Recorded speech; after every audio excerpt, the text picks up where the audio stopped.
Hey, good evening, everybody. We have got Kate part 2 on, and the things that Kate went through. If you guys watched part 1 last week, it's absolutely horrendous. So graphic content warning, folks. Thank you for all the love and support for Kate as well that's come in. Last time I looked, there was a few hundred pounds had been donated to Kate's GoFundMe to fund her education, and I put the link for that in the description box. I've sent some more over today. So if you're watching on replay, it's down there, and also Kate's Instagram, Kate's Facebook, etc. So please support her important work. It means a lot. And thanks for coming on, Kate. We left off last time where you said you'd escaped from the gang, and everyone in the chat was like, "Yeah, it's over. You've got out of it. It's look what you're doing now. You're so strong." But that was just a momentarily. You were out of it, but then it gets much worse, doesn't it? I'll let you take over. Yeah, it does. It gets a lot. Yeah. So first of all, I want to say thank you to everyone for your donations. That's been really, really helpful for me, and it's spurred me on as well, and it's made me think, I'm going to be a bit more hopefully present on social media. So thank you so much for that, because I really appreciate it. It's really going to help me. I know that we left off where I had escaped to university, and things were getting better for me in terms of being safer from the Telford gang. But unfortunately, my mental health was really deteriorating. I mean, after talking about it in the podcast the other day, I was like, in the nighttime, I was like tossing and turning. So I was thinking about all the other traumas that I forgot to tell you about, that I was thinking, oh no, I should have said this, I should have said that. I couldn't sleep. I was like, definitely still got PTSD. Can't think, overthinking at nighttime, all of that. So there was something. Kate, let me just interject. A lot of our podcast guests contact us afterwards and say that there's so many things that I've remembered since we did the interview. Oh really? Really? Yeah. Oh really? That's interesting. Well, the thing is, I was thinking about it for a lot longer than an hour and a half that I was speaking for. So I was like, there's far too much to fit in. So I'll probably fit in the right amount, and I'll come back to it another time. I've just put. If you guys have not seen Kate part 1, it's in the description box, and I just put it in the live chat. Yeah, because I think if you haven't seen part 1, it will definitely make a lot more sense watching part 1 as to how I ended up with the Birmingham GG, because I had most of my trauma then within the Telford GG. Now I was thinking about the group, the Birmingham gang, and I was thinking they wouldn't call themselves a GG, but obviously they wouldn't, because they are the perpetrators.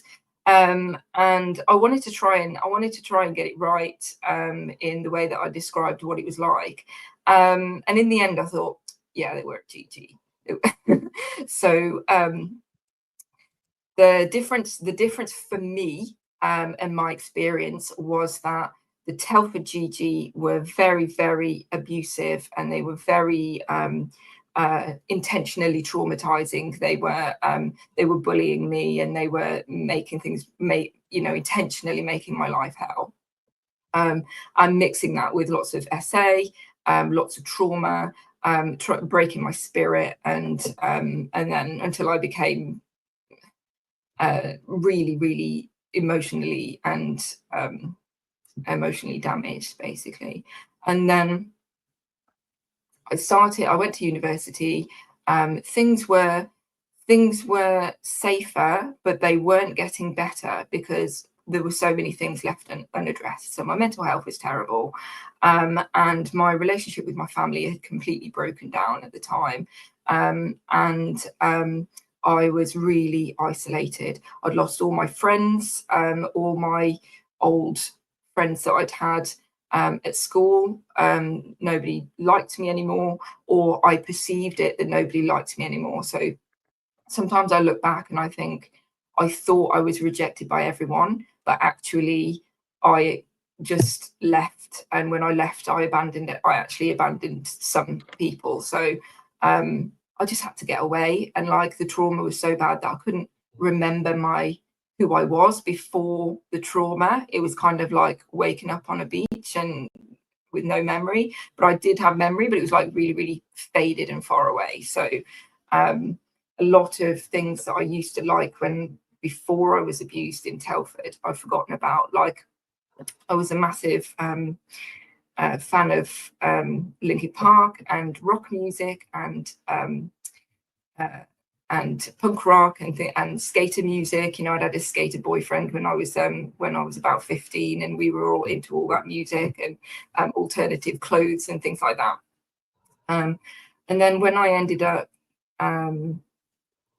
after Telford, I was ashamed of everything that I was. I was ashamed of the music that I liked to listen to. I was ashamed about everything about me. So I started to hide away. I didn't listen to the same music anymore. I had some serious sort of huge personality changes just within that 5 months that I was abused. What happened is, with sort of going back to the Birmingham gang, is so that I was brought into the Birmingham gang by the Telford gang. So they connected me with someone in Birmingham, who then connected me with a load of other people. I was going backwards and forwards from university, and I was thinking to myself, how am I going to explain this to people? Like, why did I do it? And then I had a really good think, and I remembered how difficult the relationship was with my family. And whenever I had a break from uni, I couldn't go home because my mom's boyfriend was there, and I went back a couple of times. First of all, I found it really difficult because I couldn't sleep because I was so close to the Telford GG. I couldn't sleep at my mom's house anymore. The thought of what had gone on there was really traumatizing. And then, you know, I was just thinking about it all the time while I was at my mom's. And then also I was made to feel quite unwelcome quite a number of times by my mom's boyfriend. My mom would always take his side. So there were times where I would go back to my mom's, but then end up leaving a day later. And I would end up in Birmingham, because where I was at uni was Essex, and Birmingham is on the way back to Telford. So when I went to Birmingham, I strangely felt at home, because I was almost at home, but I wasn't. I was kind of felt exiled from home. And it wasn't all my family's fault, because I had a feeling of distance from them because of the trauma that had happened to me, and they didn't know about that. So I was almost distancing myself unintentionally because I had this trauma that I couldn't explain to them, and it made me feel away from them in some way. It made me feel like I couldn't connect with them anymore. And that was a really upsetting feeling for me at the time. And at one point, especially back then when I was in the Birmingham gang, I couldn't even think about my mom without crying. So as soon as the word mom even came into my head, I would just burst into tears, as if she died or something. And I was mourning her. And I couldn't really explain that. So even like talking about it now, just remembering the feeling is like quite upsetting. So I was feeling quite abandoned, and I didn't get on with anybody at my at university because I felt so just like alien from everyone. So I ended up hanging out with these new guys in Birmingham because they were a lot less mean to me than the Telford GG were. So I kind of felt I ended up feeling more at home with them than anywhere else in my life, which is really horrible and sad to say. But I felt so low on myself, and I felt so worthless. I didn't feel like worthy of like having normal friends, and I felt like I had a real misplaced sense of belonging there. So that's what would happen. So it started with one guy who I'm going to call Kemal, but that's not his real name.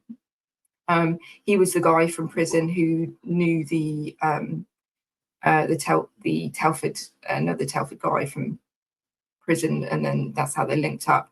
And Kemal put me in touch with his brother. So Kemal first essayed me, and then I was with his brother after that. So he passed me on to his brother, and his brother essayed me as well, even though he'd promised that it was just going to be a talk. He was going to come around and he wanted to talk to me. I still lived in Telford at that time, actually.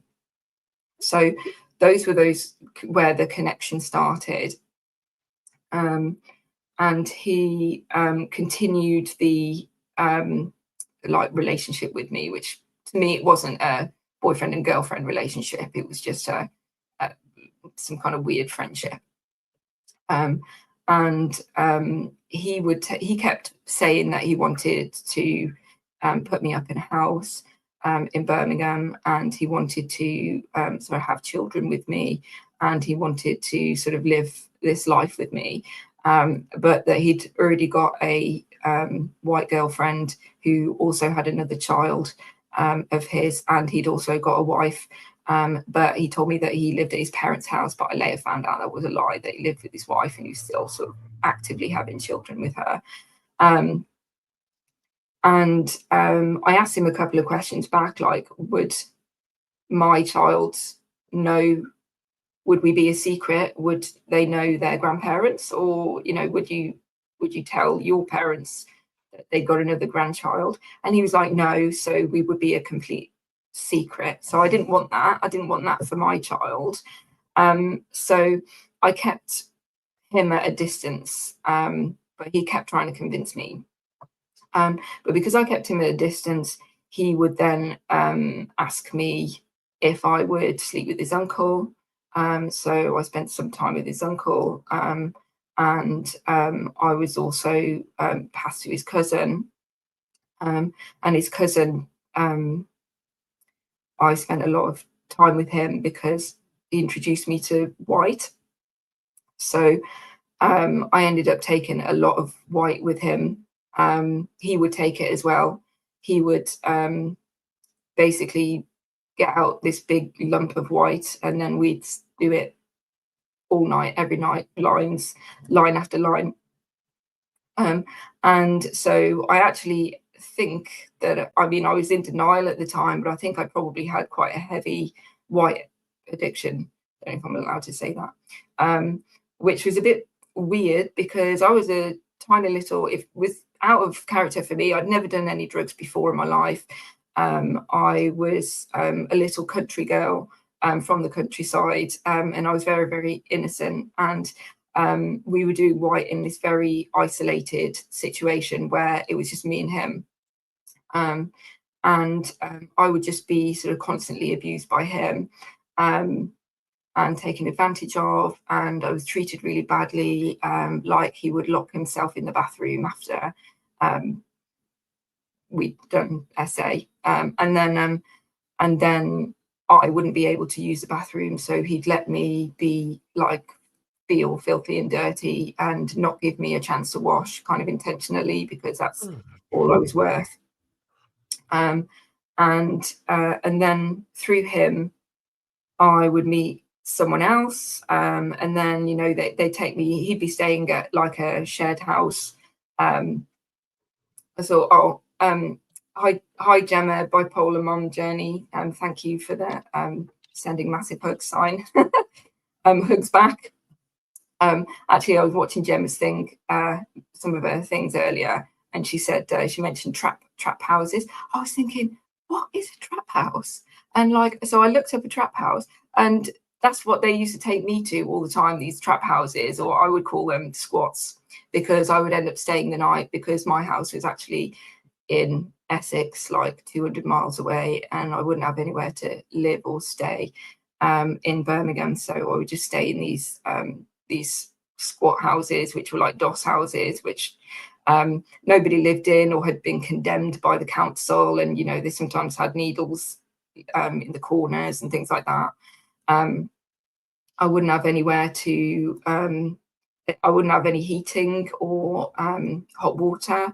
So it would probably have a bit of electric, and that's it. So especially in the winter time, like I had to wash in the cold, and I literally had to learn how to wash in freezing cold water in the middle of winter with no heating, when I could see my breath. And I figured it out. I would like put a tiny bit of water in the bottom of the bath, and then I would splash it up myself, absolutely freezing cold. And I would wash myself in stages, and then I'd do my hair separately. So I'd use like a 2-litre bottle of Coke and fill that with water, and then I would wash my hair with soap, with a bar of soap, because I didn't have anything else. I'd try and brush my teeth with whatever I'd got. One time I was looking for some toothpaste. I was hoping that there might be some toothpaste in the bathroom, and I found this tube of something, but it wasn't toothpaste. It was denture glue. And I think what had happened is one of the people who was also staying there didn't speak any English and couldn't read, and they bought it by accident. So I thought that was quite funny, because I just imagined them trying to brush their teeth with denture glue. So I kind of lived this life like a homeless slave, basically, because I didn't get paid. I didn't get paid for any of my services. They would expect things of me, and it was 100% like a service. I wouldn't get anything in return. I wouldn't get any pleasure given back to me. It was all about me doing something for them all the time. And if I tried to say no, they would just pester me, and they would say why, and they would continuously be saying why, all night. Sometimes they would trap me in the bed, because I would, or the mattress, whatever we were on, because I wouldn't sleep with them, and they weren't going to let me go until I'd slept with them. So that's the kind of pressure that I was under, and that became very normal to me in the Birmingham GG. So I kind of developed friends in that circle, because I didn't have anyone else. So I had nobody else around me to compare them to. So, you know, when you're judging who is a good person, who is a bad person, if you're in a world where everybody is very similar, then how you judge who is a good person, who is a bad person, is very different. So there was a guy called Asif, and he would rescue me in the middle of the night. Sometimes I'd get dropped off, because if I wouldn't sleep with somebody and they were going to give me a place to stay, they would be like, well, if you don't sleep with me, you can't stay here. So I would accept that, and I would say, all right, then I'm not staying here. I'd rather sleep on the street than sleep with you. So sometimes things would happen, or I'd escape from somewhere, and I would end up on the street. So I could call Asif any time of night, and he would come and pick me up, and he would take me to another dog's house somewhere where I could either stay. There might be some other people there that I need to service, but chances are, hopefully, no one's there, and I've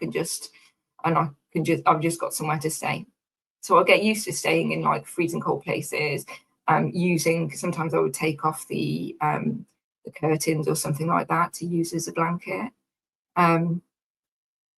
Yeah, so it was a sad life, and I don't know why I did that to myself. You know, I haven't got any decent explanation.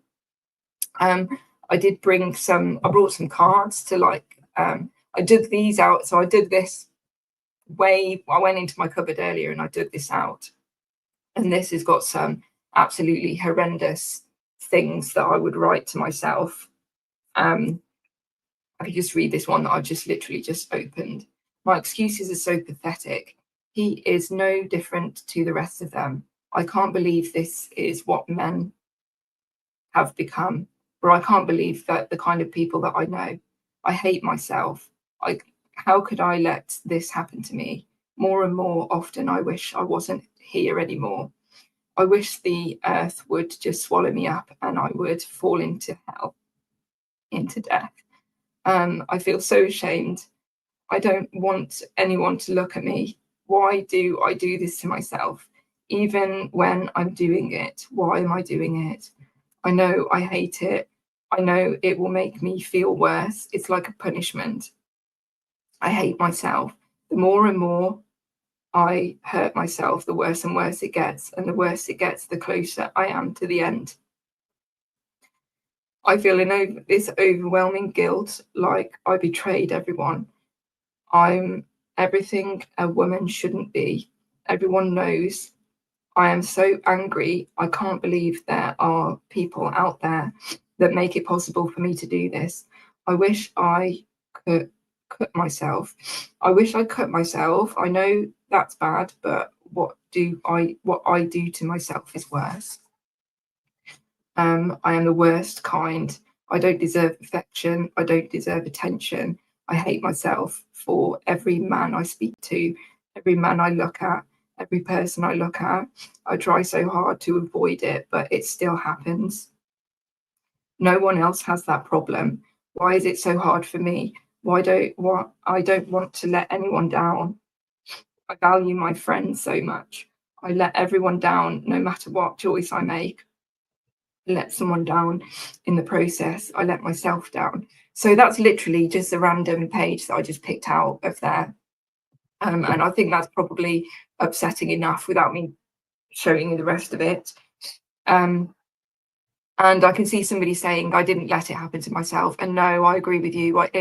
It was the state of mind that I was in. And this was perpetrated to me by somebody.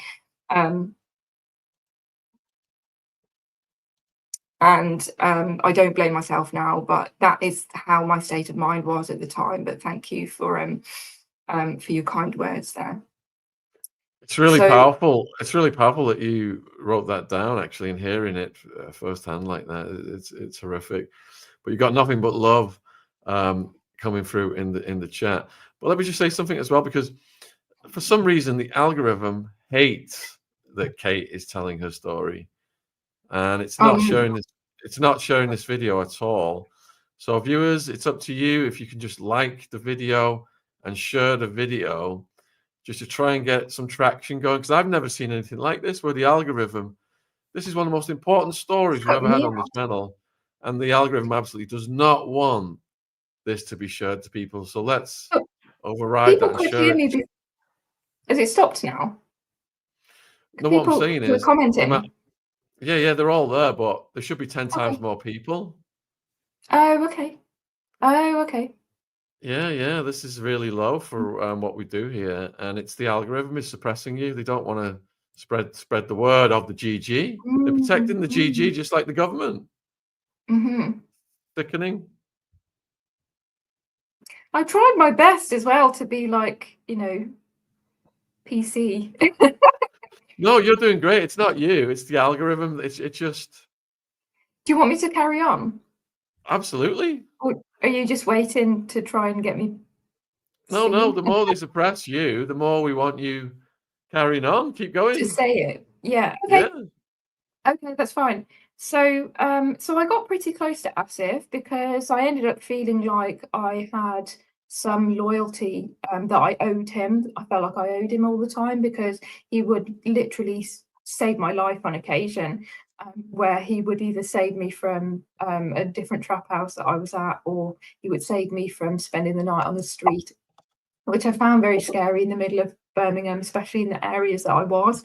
we're not talking about, I mean, central Birmingham is dangerous in itself, but there are some areas in Birmingham that are extremely dangerous for a white girl to be in at night. And I would experience some scary things on the street. Luckily nothing happened, but I would have like somebody intentionally follow me, somebody staring at me. I would have several people following me at some points. Like I would manage to get rid of one of them, and then another one would turn up. It got to the point where I developed this tactic on the street, which is a bit.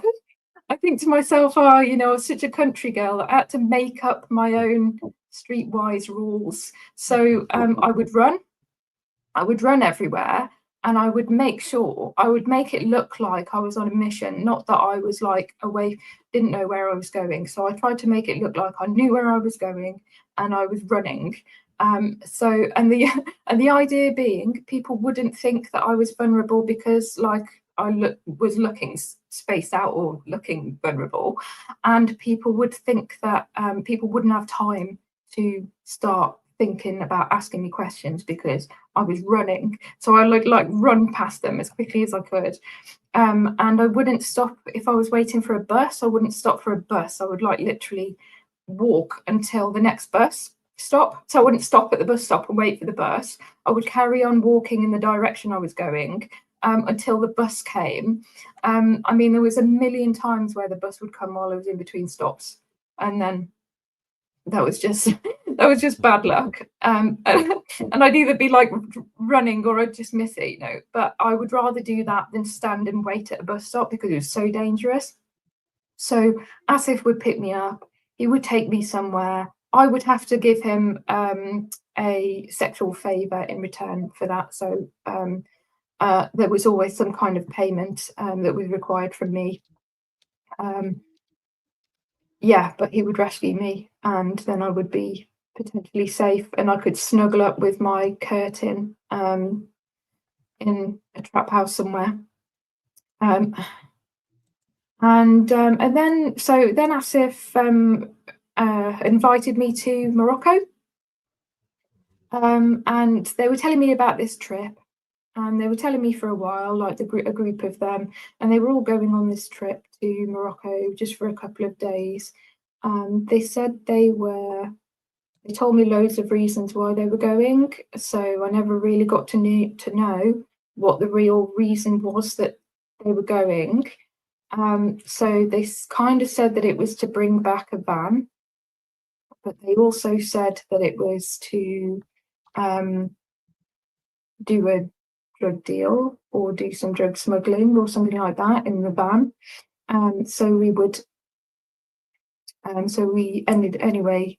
They told me a bunch of lies. They told me that it was going to be like we were going to be in a hotel and it was going to be fine and that no payment was needed. And then I got to the airport and they basically took all my money off me and got me on the plane, and then sort of was horrible to me the whole time we were there. There were two Moroccan men that they wanted me to do favors for. So I was lucky and I was unlucky in a way because I had to do favors for one. Then when it came to the second one, the first one gave me a tip off on what night he was going to come and got me to lock the door. So he asked me to lock the door. I locked the door. This was when I was alone. He said, tonight, when you're on your own, lock the door in the bedroom and do not open it because this guy's going to come. So the guy came, he was knocking the door, he was banging the door, he was trying to wake me up, he was trying to get me to answer the door, he was very angry. And I was absolutely terrified. And I was really, really depressed as well. I was really, really struggling with my mental health. We were really high up. We were like on the, I don't know, 9th floor or something like that. And at one point I was standing on the other side of the rails of the balcony because I was going to jump.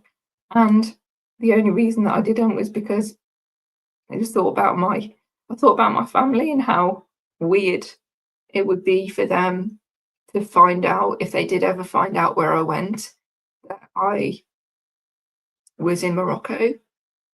And they'd want to know how I died, and they probably never find out. So I thought, if I am gonna, sorry, I just realised I shouldn't have said that. If I am gonna unalive myself, then I should come, at least do it in the UK, so that I'm like somewhere that my parents can find me. So I didn't. Luckily, Morocco was quite horrible. They made me wear these dresses that were see-through, and they ridiculed me for that. And I had to go out wearing them. It was really embarrassing. And they kept going to clubs, but they wouldn't let me come to the club with them. Obviously, I didn't actually want to go to clubs, but they were going to clubs every night. And they would bring back really young girls, which I don't know where they found them. I don't know if they found them on the in the club or if they found them on the street. But they were like these very, very young Moroccan girls who I don't know how old they were. And they brought them for sexual purposes. It was horrific, actually, to see what their standards were outside of the UK as well, which were even worse. You know, they found it easier to pick up an underage girl in Morocco than in the UK, and they wanted to treat themselves, so they treated themselves to these girls, and I had to just observe all of that. There was nothing I could do about it. So on the way back, we had to drive the van back, and they made me sit in the most uncomfortable part of the van, which wasn't really a seat. So it was really difficult for me. They kept passing me cigarettes. Asif would pass me pills. So oh, I don't know what the word is. There isn't a word for it. So he would pass me yeah, what I said earlier, so I won't repeat it. And just expect me to take one in the car. And that was a bit strange, because usually that's the kind of thing that you would do in a club where you got room to like express your energy. So in a car environment where I can't get out, it was really particularly horrible. And they didn't bring a map, and they didn't know where they were going. And so I offered to help them by going into a I'm skipping ahead a bit, sorry. So when we got to the border of Tangiers, I think it's called Tangiers, where they were going to cross with the van. So then there was a sniffer dog, and they were spraying the inside of their suitcase with like an aerosol, and really worried about this sniffer dog. And they gave there were two men there. They gave the two men the rest of my money, and then they made me. So the two guards essayed me as well. So I had to, like, as payment or whatever, to get the drugs across the border after the sniffer dogs had found us. So that was pretty awful. So then we got into Spain, and that's when they realized they didn't have a map, and they didn't know what they were doing, and they didn't know where they were going. So they so then I offered to find out. I was hoping that when I went into an internet cafe, that this is before smartphones and before we had like GPS and stuff like that. So I went into internet cafe, and I was hoping they had a printer so I could just print off a map, but they didn't. So the only alternative I could think of was if I write down all the towns that were going in the right direction, then we could follow the signs. So anyway, that was working pretty well until they stopped listening to me. So they got annoyed because I was giving directions and I'm a woman and I've got no worth, and they just kept telling me to shut up. And I tried to tell them they were going the wrong way and they wouldn't listen to me. So we went the wrong way for probably about 3 hours, and ended up on sorry. Sorry, no, I'm just laughing because we went the wrong way, and I just thought it was funny because I had to laugh at them because I could see the signs. So they made me sit like going the wrong way in the van, and I could see the signs to where we were supposed to be going on the opposite side of the road, and we went the wrong way for hours, and we ended up on the west coast of the west coast of Spain. So we ended up on the west coast of Spain, and we're going back to England, which is like north and to the maybe it's a bit northeast because we were going to get to France and then have to go from France to Calais, and we ended up on the west coast of Spain. So I did find that quite funny, especially given everything I had been through as well. So I like whenever I look back on that time, it's actually, you know, ended on a good note for me, but only because, you know, I could kind of get my comeuppance. It wasn't my idea, and they probably should have obviously been punished worse than that, but it was like one moment that I had where I could laugh to myself. So when we finally got back into the UK, when we got, they wouldn't let me wash, so they kept stopping at a it took about 3 days, and they kept stopping at places to have a shower. There were so many of them that I would have to wait until they had finished before I could have a shower because there weren't enough, and then they wouldn't wait for me, so they wouldn't let me shower, so I couldn't have a shower for like 3-4 days. And then when we were on the ferry on the way back to England, that was the first chance that I'd actually got to have a shower, and it was like so nice. But I got water everywhere and I've got nothing to dry myself with. So then when we got back to the UK, they just dropped me off. They dropped me off in Ashford. They just got rid of me, and I had to call my dad, and my dad had to pick me up. And I cried in the car on the way back when my dad picked me up, and I was just like abandoned. It was the middle of the night. It was like 2 a.m. In Ashford International train station, and it was a really, really, really sad moment. I found it sad anyway because my dad was driving back, and then we nearly got back to his. I'm about to cry already, but we nearly got back to his, and then he didn't go the way that I thought he was going to go. So for a second, I was really scared. I thought, "Where are we going?" And I said to my dad, like, "Where are we going?" And he said, "I thought we'd just go and get a pizza." And I just remember feeling like, oh God, like for a second I was scared of my dad.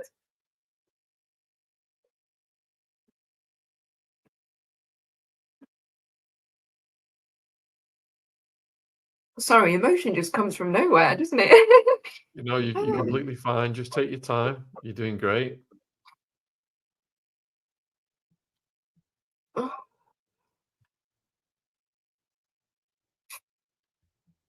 you know, I told my dad then that I'd been to Morocco, but I've never really told him like in depth what happened. So it might be upsetting for him to hear.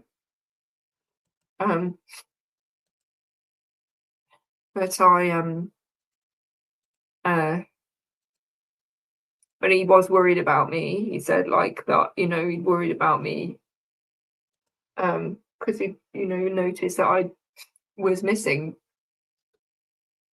And I was only gone for about 3 days, I think. Yeah, it was really sad experience. For some reason, like with the with the Birmingham gang, they were really, so some of them were known for their violence. They were really, really violent, dangerous criminals, some of them, who had been prosecuted in such a way. And they were known to abuse women, and they were known to be very violent to women. And for some reason, I was very lucky that I was never really badly physically assaulted. And there's been times where I feel like it came very, very close. And there was a time where I've been, so eventually the white dried up, and I wasn't getting it for free anymore.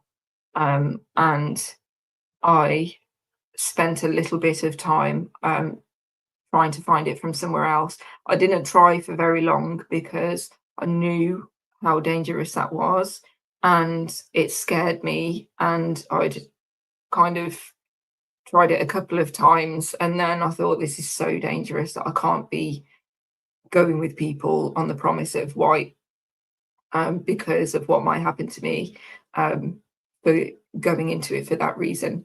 So there were a couple of times I tried, and somebody set me up with this guy, and he said he'd got some pucker white. That's what they always say, right? So I'm never ever going to believe, I'm never going to believe that, because it was shit. Anyway, sorry, it wasn't.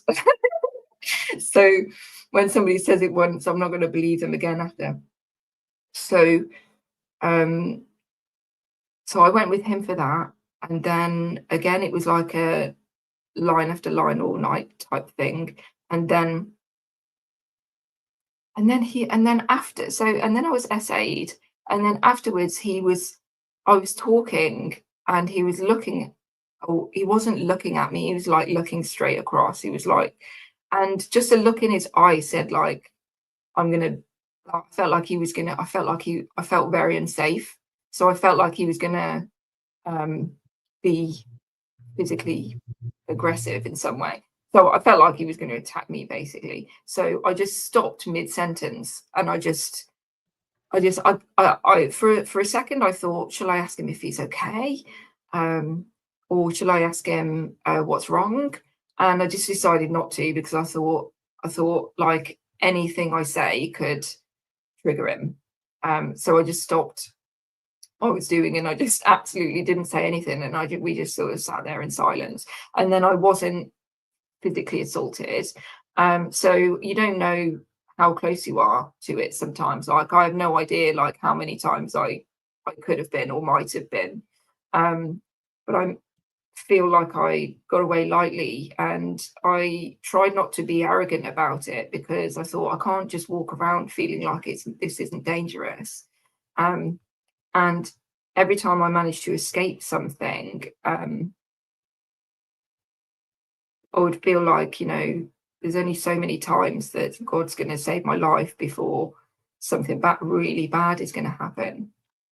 And I thought, like, I've got to get out of this life, because I'm going to end up like dead, naked in a ditch somewhere where they've dumped me on the side of the road. And my family will either never find me, or if they do, they'll have no idea what happened. So I just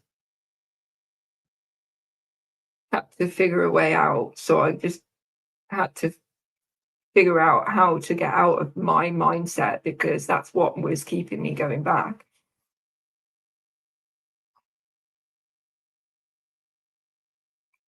And one thing, so this went on for about a year. I had the Morocco experience, things where I was learning a bit about Muslims, and I was learning a bit about Islam, but not very much, because every time I asked them, or every time I tried to ask the people I know who were Muslim, they kept saying, I'm not talking about it now. I'm not going to talk about it with you. because this is a sinful situation and it would be disrespectful to my religion and to God. So they basically refused to talk to me about it. So I started doing my own research, and then in the September, so 2008, they were all talking about fasting for Ramadan, because Ramadan was coming up. Because Ramadan at the time was like the 11th of September, I think. If you check when Ramadan was in 2008, I think it started the 11th of September.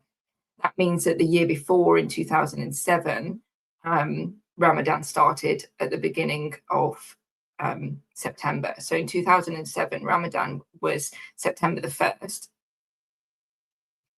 And when I had that horrible, those of you who watched part one, the horrible party that I went to, Hakim had told me that was the night before the start of Ramadan. So they were having their pre-Ramadan sinful party. And then come Ramadan 2008, all my Birmingham GG friends were all inviting me to a party. And because of what happened the year before, I knew what that meant. And so I kept saying no. And one thing that really annoyed me was that they're going to go and get forgiven for all their sins, and they're going to leave me, who's the non-Muslim, with all the sins, because I don't have a religion, so I don't have anything that's going to exonerate me from anything that I've done.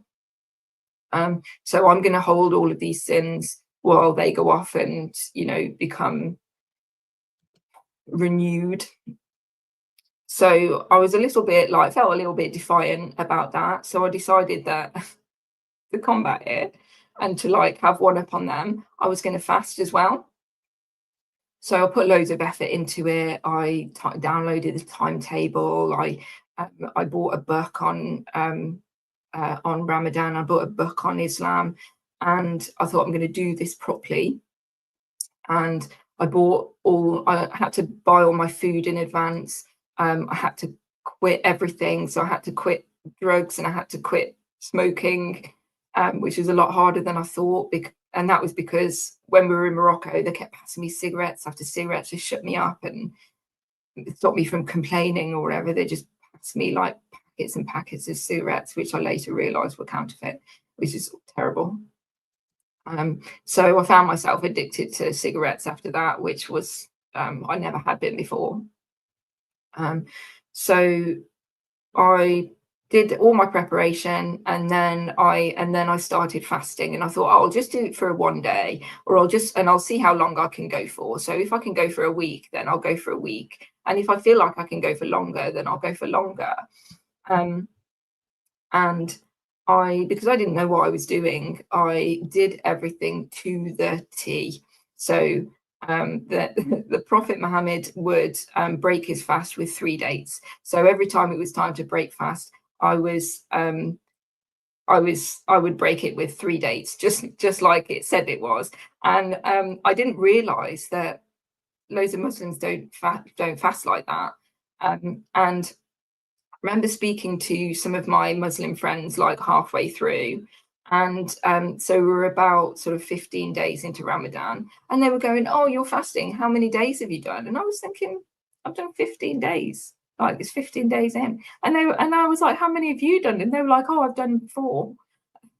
And then I thought, "Oh, so you don't even fast that much. Some of you don't do it." And there's me doing it every day. So it got to the end of Ramadan, and I was starting to feel really, really good. And there was loads of mental health reasons for that. So I wasn't doing drugs anymore. I had to regulate how I was eating. So I was eating a decent meal once a day at the same time regularly. And I was drinking a lot of water, because I was drinking, you have to eat and drink in the dark. So you have to be prepared for that, because if you haven't had enough water during the night time, then you're going to really, really struggle during the day. So it helped me. It helped me escape. It essentially, Islam helped me escape the gang because it broke me from that mental control that they got over me. It gave me the best argument that I could possibly have against manipulators who are using religion to make me feel guilty. So once I started learning about Islam, I could argue back with them on religious grounds, why this wasn't acceptable, why I wasn't going to come and meet them because it's against the religion, and then I would say why, so they actually knew that I knew. Things like, Muslims aren't supposed to be in the same room as someone who they're not married to, unless they've got a chaperone of someone who they are related to. So I could use that. I could be like, well, we're not even supposed to be in the same room together. We're probably not even supposed to be talking on the phone right now. And then they would offer to marry me as a second wife and take me in as a Muslim wife. And then I could just say to them, sorry, I'm holding myself out to be a first wife, and I'm not going to accept that. And that was that. So I would get rid of like some really dangerous people, and people who had been manipulating me and who had been using fear against me to try and convince me to go back up there, and I could win the argument.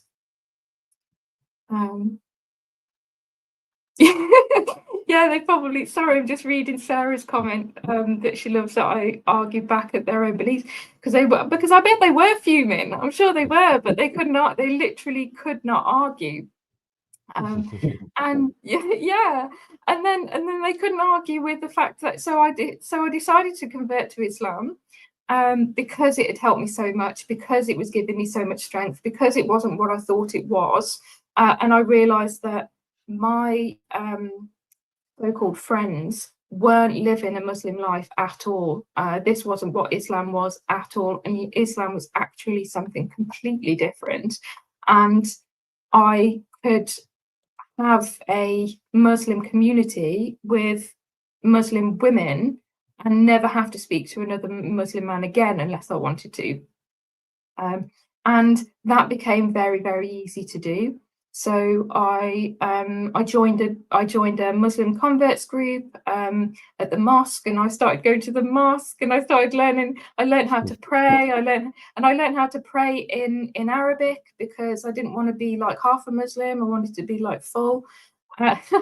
And then for a year after that, I lived a very sort of Muslim life, really, and I found it to be very helpful. It helped me get away from them. I met my friend Amina, who I would spend a lot of time at her house. She would look after me, and it would be really helpful for my mental health. And I learned Arabic in the process. I started going to a group at the mosque. I went to a tajweed class at the mosque, and I learned, and that's where you learn how to read the Quranic Arabic. So I learned the Arabic alphabet, and I learned how to pronounce the letters in the Quran. And I found it distanced me so much from the gang that it just made me realise that there is a difference between a GG and a Muslim. And I was thinking, so somebody messaged me after part one, and they said, thank you so much for saying that you don't agree that they should be called Muslim GGs because the way they behave is not Muslim. And I agree with her, but I also think they would call themselves Muslim.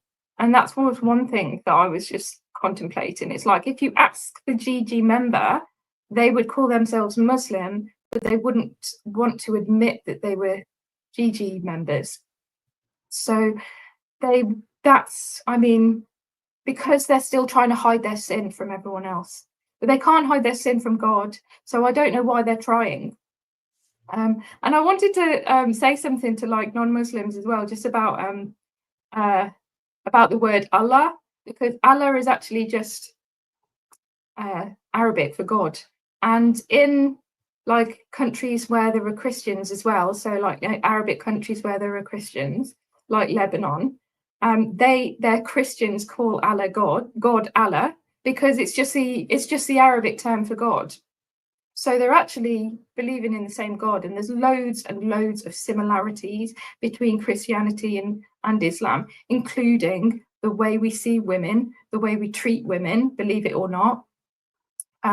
The whole sanctity of marriage, where we wear a white dress because we're pure and we're supposed to be virgins, and that came from Christianity. Christianity came before Islam. Before Christianity, there was Judaism. But if anyone is to blame for the way that Muslims think of women, it's got to be Christianity, because it was around first, and it's all based on that religion. Sorry to be the bearer of like throwing that out there. So then I met somebody who I got engaged to. I'm going to call him Barak, but that wasn't his real name. He was Syrian. He was one of the nicest men I've ever met in my whole life, even till now. And I spent a year with him, and he was lovely. He was really lovely. So I spent the whole of 2009 with him, and I had my best friend Amina, and I was getting on with my course, and everything was going well. And I wish that things hadn't ended with him, but unfortunately, it wasn't to be. In 2010, I was a third-year student, and I did a course at the criminal justice mental health team. And while I was there, I had the privilege, the very rare opportunity to go to a MAPA meeting as a student mental health nurse. MAPA stands for Multi-Agency Public Protection Association, something like authority. Anyway, it's a meeting where all the managers, the heads of each police force, get together and they talk about the most dangerous. I don't know whether it's just sex offenders or whether it's sex offenders and like unalivers. And they talk about them who have been convicted and then they've been released back into the community, and they're having to keep an eye on them. So everybody who's like on the sex offenders register, they need to make sure that they're not near a school and that sort of thing. So they'll be reviewing that. They'll be checking that the rules are still being followed for the safety measures for those people. So while they were reading out these offenders, and I'm not going to give you like the details because I don't want it to intentionally identify anyone, like the victims, for example. I don't want them to be hearing their story from me, but it was making me, some things made me think I could be telling a MAPA meeting of my own about the offenders in Telford. So that horrified me, basically. So I was probably spent the entire MAPA meeting in sort of flashback horror. I didn't obviously voice it. I was just thinking to myself, and I was like listening to them talking about these high risk offenders, and I was like, God, I know people worse than that. And I know where they live, and I know their address, and I know this and I know that about them. And I'm a third year mental health nurse student, and I have a duty to protect the public as well.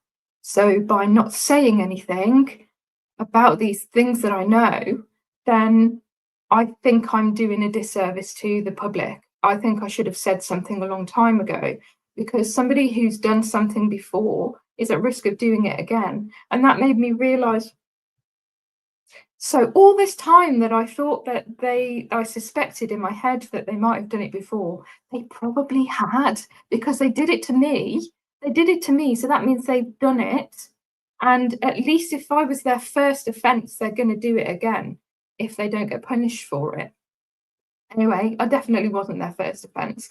So I got to the end of this MAPA meeting. I got to the end of the day at that work placement, and I was walking home contemplating, am I going to tell the police now? Am I going to tell the police, or am I going to leave it? Am I going to tell the police, or am I going to leave it? And then while I was daydreaming in my own head about whether I was going to tell the police or not, I was inadvertently walking up the steps to the police station. And I suddenly realised, like halfway up, and I thought, oh, I don't think I've made up my mind yet. And then I thought, oh, this is just a sign from God. Like God was leading me up the stairs. So I just went for it. I just carried on. I thought, well, I'm halfway up the stairs now, so I might as well, which is a bit like, God, I could have changed my mind. I'm so glad I didn't, but I could have changed my mind.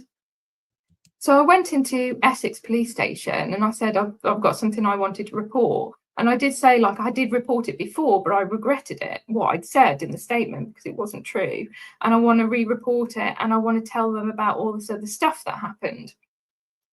And sorry, Essex police, but Essex police were like, the police officer I spoke to was like, so like, it wasn't like having a go at me or anything, but he was like, oh, they probably won't be able to do anything. This is historic. This was like 3 years ago, and they probably won't be able to catch him, blah, blah, blah, blah, blah. And so he was just like, I just knew the buzzwords this time. So I said, I am going to take it. I will take it all the way. I'll make a statement. I'll stand by my statement, and I will take it to court if it goes to court. And that's all the police need to hear to actually, it should be all they need to hear to actually make them do their job. So I took them. So anyway, he said, oh, because it happened at Telford, I need to contact the Telford police. And so he contacted, and then they'll take it from here. So he contacted the Telford police. The Telford police like had a shock response because they were already investigating the GG at the time, the Telford GG. So they thought that I'd come forward because I'd seen something in the paper, and there was a call to come forward. But actually, I hadn't seen anything in the paper, and this was absolute coincidence that they were actually already investigating it.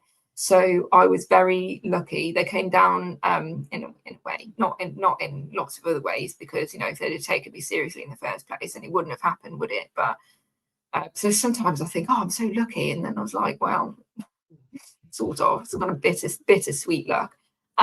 So they came down to it. They came all the way down to Essex, the Telford police, 2 of them, and they got me into like this special interview suite where we did a videoed interview, which took all day. We had breaks, but there was about 8 hours of interview because I just had so much to tell them, and there was just so much information. I think they were probably having quite a hard time with all the other, along with all the other investigations, that all the trauma that they were hearing from other girls as well. And maybe it was quite a heavy day for them as well as it was for me. And after I didn't even know what I was reporting. So I didn't even, because I told you I didn't realize at the time that certain incidents were SA. I thought that like they pushed me into it, but I consented. So I had to ask them. I said, like, how many people are you like planning to arrest? And they were like, and then she like counted down the list, and she said there's about 8. And I was like shocked. At the time I was shocked because I thought one person I thought one person had essayed me. I thought that was just Shamil at the beginning. Like, I didn't know all these other people had essayed me as well. So I had to come to terms with it. And it was then when the police told me that that GGs existed, and that these and at the time they were describing it as Pakistani men abusing white girls. So I know that's not like, I don't think it's as acceptable now, but when they were first discovering it, like, everybody was horrified. So they told me about that. My dad came and supported me as well. So my dad had come up from where he lives and came and supported me during the interview. But he had to wait outside while I had the interview inside. And so they told my dad at the same time. So my dad was there when they were saying about the GGs and what grooming is, and that they'd been doing it for ages, and that they'd abused loads of other girls, and some were as young as 11. And for me, that was really quite a lot to take in. It was really bad, and I didn't really fully realize my mental health issues. I didn't realize it was still ongoing. I kept thinking I was better now. The interview and finding out that it was happening to children completely re-traumatized me.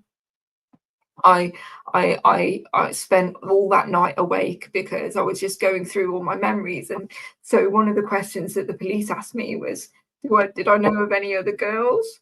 And I realised I knew loads of other girls. I just kept reeling off names to them of other girls that I knew that were around at the time, that were like in a relationship with the guys that had abused me, and most of them were all really young. And then there was a young girl that I'd looked after because one of the guys in Telford had knocked on my door in the middle of the night. It was probably about 12 o'clock or something, and it was with a girl, and she was only 15, and she needed somewhere to stay, so I took her in. I realised I shouldn't have done that now because her parents are probably really worried about her. And there's all these stories in Telford about the girls who go missing and all the horrific things that they went through, and it went on for years and years and years. And I found all of that so difficult because I escaped after 4 months, and like, that's what I went through in 4 months. So some girls never left Telford, so it was going on for like the age of 11 till when, like.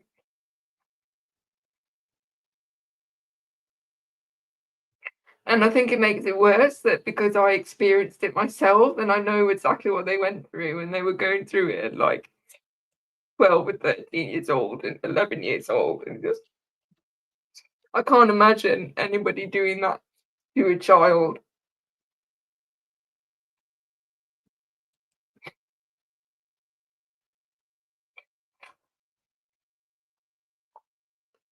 It's all right. You're doing great. Just take your time. You're fine.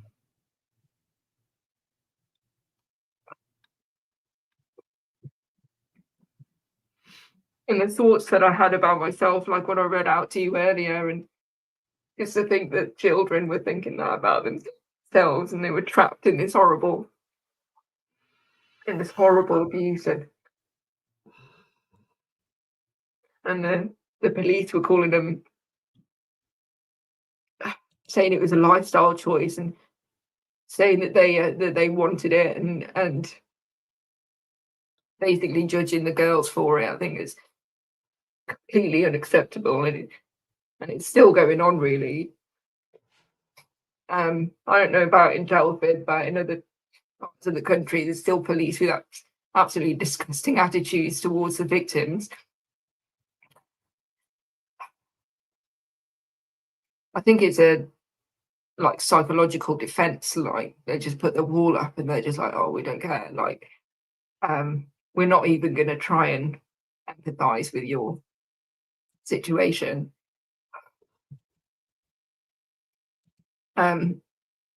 So after that, like, my mental health just rapidly deteriorated, and I mean rapidly deteriorated. After about 2 months, I shaved all my hair off, because I just didn't understand, like, why are we like trying to make ourselves look pretty when children are being abused? So it just, the thought of it just took over me, basically. And I just left Barack, like the person that I was like the kindest man that I ever met. And it's not even like we argued. I just didn't know what was going on with me. And then 2 months later, I attempted to unalive myself. And I started some antidepressants. So I started fluoxetine. I was about 21, and it was about 10 days in when I attempted to unalive myself. And I think that the antidepressants had something to do with it, because they are it does put you at higher risk of an unalive attempt, kind of when you first start taking an antidepressant. And I think that I was at quite a high risk of that, because I was young and I was already having those kind of thoughts, and I had undiagnosed PTSD when I was re-traumatized. So there were all those sort of I should have had a full mental health assessment before they decided what medication they were going to give me, and I should have been monitored more closely. So I started having some really strange thoughts about wanting to go back to the Birmingham GG, and I had decided that I'd rather unalive myself than go back. So those are my like two choices. It was such a strong feeling that those were my two choices. And I think that the medication had just like rubbed me up the wrong way, basically, psychologically. And I ended up in A&E, and then I got picked up. I was assessed by the mental health team. They decided that I wasn't detainable, and then my mum picked me up and took me back to Shropshire. I spent one night at my mum's, and then I left and I went back to Birmingham, and I went back to the GG anyway. And I decided at the time that it was a better alternative than dying, and that than unaliving, sorry, and then I shouldn't have unalived myself. It was like the last last resort, like SA is better than being unalived. So I just went back. And then I was missing. I was like on them. Well, nobody reported me missing, but I was off the radar for like 3 months after that. Same sort of stuff. I ended up in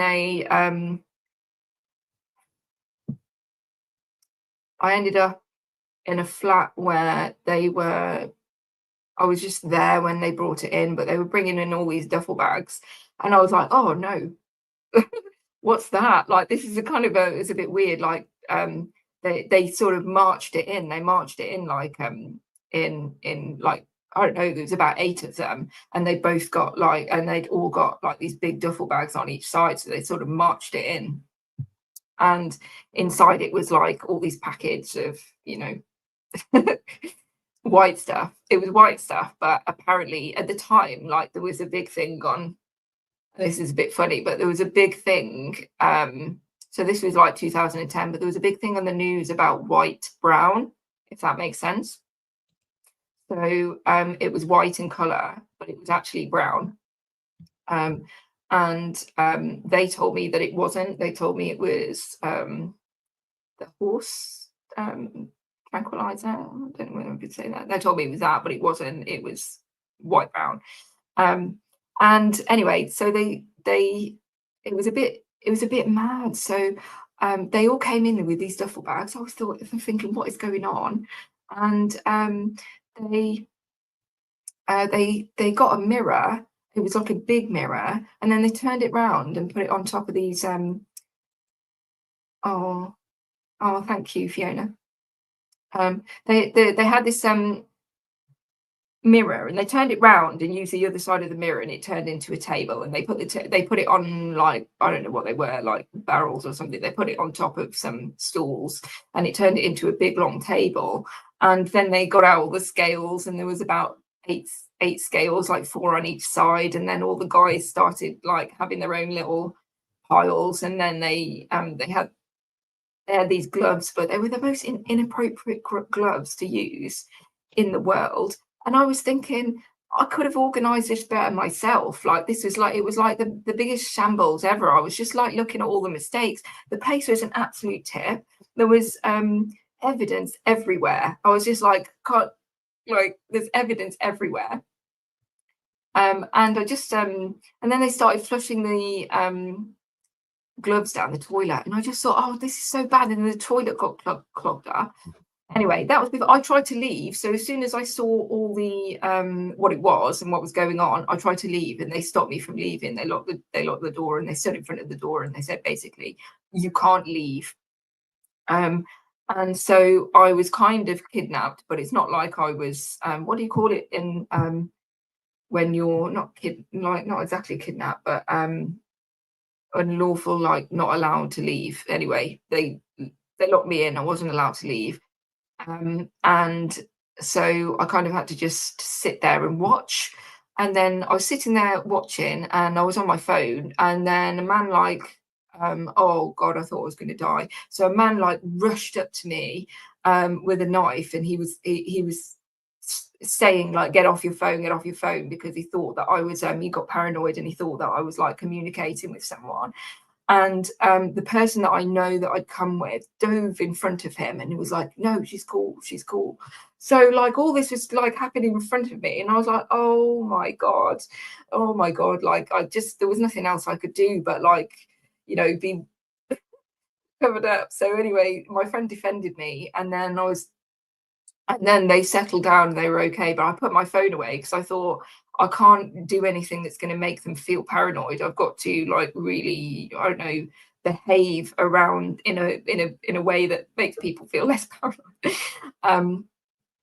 Yeah, so, and they were doing it for hours. So they must have been there for like 8 hours. So I was like literally locked in the house watching them do this for like hours and hours all through the night. The toilet got blocked up, so nobody could actually use the toilet for what it was supposed to be used for. Oh yeah, and I forgot the essay. So while I was there, since I was there, then everyone had a chance to use me for their like extra bit of fun. I don't know, maybe it was their break from their job or something like that. So, and I basically had to sort of stay in the bedroom and just wait for them to they'd come in one at a time. And then to begin with, I tried not to and I tried to put up a bit of a fight, but it didn't really go well. But one thing I did do, so there was one guy in bed with me, and he was naked, and then another guy came in, and I was like, it reminded me of the situation with Hakeem where another man came in, and I was like, oh my God, no, I'm not doing it. And then they were like, oh, come on, why? Blah, blah, blah. So I waited for him to get on the bed, and he was naked. And then I jumped off the bed, and then I turned around and I laughed at them, and I said, there's two naked men in a bed. Oh, but the thing is, it's not funny, but it is that's the kind of, like, because I was living that life.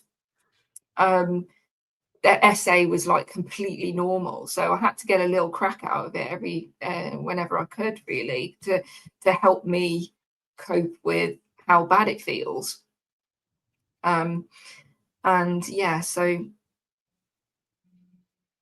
that was while I was that was during those 3 months while I was I don't know, I would say on the missing list, but I actually wasn't on the missing list, but you know. So off the radar, let's say that. And then eventually the mental health team from Essex called me, and they said, oh, we've just realised that after you attempted after you attempted to unalive yourself, we haven't had any contact with you at all. Are you okay? And I was thinking, well, no, I'm not okay. I think I've been having some very, very strange thoughts during a lot of that time. I remember sitting in one of the trap houses with about 8 of the guys, kind of feeling as though I was like coming to a bit, like I felt like I've been numb before or something. And then I was like, oh, what am I doing here? Why am I here? I'd still got like ECG stickers on me from where I'd been in the hospital. So I was very, very vulnerable, really, and I shouldn't have been there, and somebody should have recognized how vulnerable I was, but I was very anonymous in Birmingham. Nobody really knew who I was. I was just like a lost girl, you know. I didn't have a home. I didn't have a home there. I didn't have nobody was there to know that I was missing. So I was just kind of, I don't know what you call that. You know, there was times where I'd escape and Asif would come and collect me, and I'd feel like I was in the gutter, and I'd be having thoughts like, oh my God, I'm like totally in the gutter. And so one time I thought, well, I might as well, this is my sense of humor as well. I thought I might as well sit in the gutter. So I sat in the gutter, and it was cold and it was wet and my bum was getting wet and it was a bit gross. So then I sat back on the pavement, and then I thought to myself, well, at least you're not quite in the gutter, because he didn't like that. So things like that would cheer me up a bit. And then if I got the trap house to myself as well, like that was probably my most like relaxed time, because I just make myself comfortable where I was sometimes I'd wrap myself up in my coat, or I would have the curtain, and my trusty curtain that was still there, because I just put it back. I put the curtain back every time I've finished with it. So it was just like the unknown curtain that I was actually using to cover myself with. So I'd get whenever I got there, I'd get my curtain back, and use it to keep me warm. And then I probably felt more comfortable there than anywhere else at all. I didn't feel comfortable at home I just had a tiny box room in university accommodation. And I think because of what happened in my flat in the YMCA when I was in Telford, then I found something very traumatizing about being at home on my own, because that was where I was the least safe. And even though being alone in an empty trap house was not exactly safe, at least I had a justified fear. At least, like, I felt comfortable because I knew what was going to happen. I knew like what might happen, and I was on kind of like half red alert for that, you know. So I used to like wake up. Sometimes I'd wake up in the middle of the night, and a guy will have come to, he'll have been sent by Asif or something, and I'd have to perform a service for him, and then he would go. So I would literally wake up with a start, and for a long time, for many years after that, I would wake up kind of in a shock.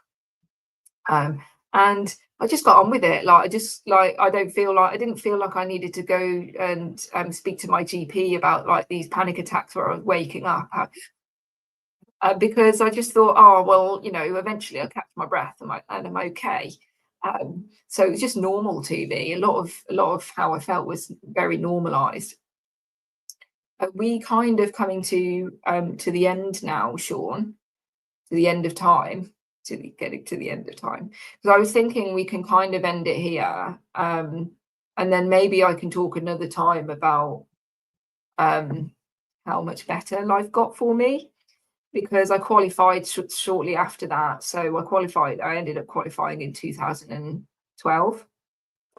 Yeah, that's a good idea. If you want to pick up for a part 3, we could definitely do that. Yes. Yeah, I mean, if part 3 is viable option, then I will do a part 3, and then I think that will probably be enough parts. I think I'll be able to cover the rest of it in part 3. And then we'll get all of your questions at the end of it. Yeah, yeah. Did you are people asking questions now? Are you going to do some questions now? Have you got time? Well, there's questions all the time, but they're saying for you to come back. And I think if we save it till the very end and keep the flow of the story going, I think that would be best. Let me just say that we've got your links in the description box, including the GoFundMe, because Kate is on a 3-year therapy course to become a psychosexual relationship therapist. And I'll put that link in the live chat right now. There we go. They're all saying, cannot wait for part 3. You've really touched people's hearts. And That's nice. Thank you. Yeah. And then you can follow Kate on Instagram and also X. And if you didn't see part 1, then I'll put that link in the chat, but it's also in the description box as well.